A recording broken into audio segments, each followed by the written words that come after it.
వాళ్ళకు అందజేశాం. దాని పర్యవసానం ఒక డిఏ ఇచ్చాం. పోలీసులకు అందరికీ సరెండర్ లీవ్ ఇచ్చాం. ఆర్టీసీ ఉద్యోగులకు పదోన్నతులు ఇచ్చాం. ఇంకొక పక్కన గవర్నమెంట్లో పనిచేసే చిన్న చిన్న ఉద్యోగాలు ప్యూనను, అటెండర్ను, వాచ్మెన్ను ఇలాంటి పేర్లు పెడుతున్నారు. అవన్నీ మార్చి గౌరవప్రదంగా సమాజంలో గౌరవం పెరిగే విధంగా ఆ డిసిగ్నేషన్స్ అన్ని మార్పు చేస్తామని చెప్పి కూడా నేను మీ అందరికీ హామీ ఇస్తున్నా.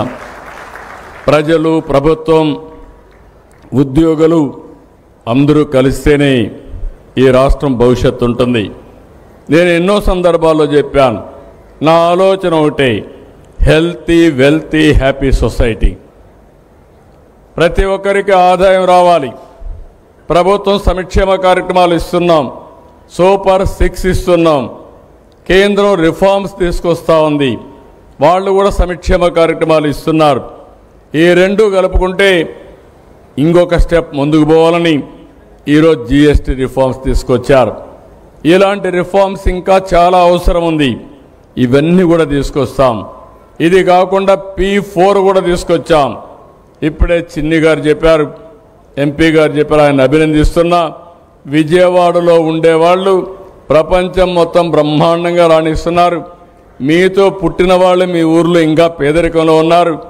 అలాంటి వారందరికీ అండగా నిలబడే బాధ్యత, P4ని ఒక బాధ్యతగా స్వీకరించే బాధ్యత మీరందరూ తీసుకోవాల్సిందిగా మిమ్మల్ని అందరినీ కోరుతున్నా.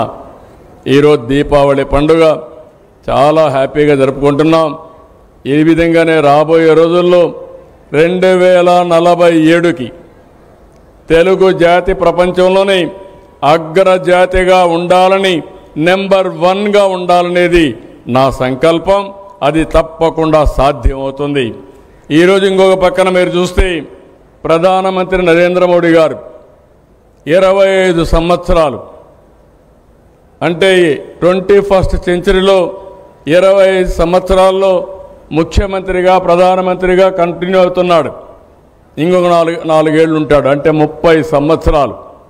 30 సంవత్సరాల సుదీర్ఘ పాలనలో 11వ స్థానంలో ఉండే ఈ దేశాన్ని 3వ స్థానానికి తీసుకొస్తున్నారు. ప్రపంచంలోనే గౌరవాన్ని పెంచుతున్నారు. ఒక సమర్థవంతమైన నాయకుడిగా ఈ దేశాన్ని ముందుకు తీసుకుపోయే బాధ్యత తీసుకున్నారు. నాకు ఏమాత్రం అనుమానం లేదు, 2047కి ప్రపంచంలోనే నెంబర్ 1 ఆర్థిక వ్యవస్థగా భారతదేశం ఉంటుందని మీ అందరికీ విజ్ఞప్తి చేస్తున్నా.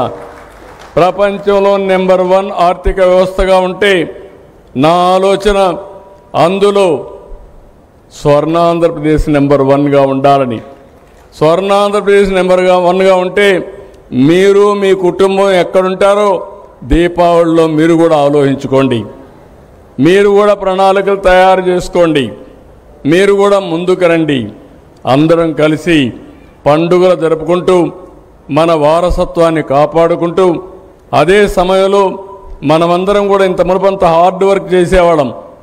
నేను అందుకే పదే చెప్తున్నాను, కష్టపడక్కర్లేదు, స్మార్ట్గా పనిచేస్తే చాలు.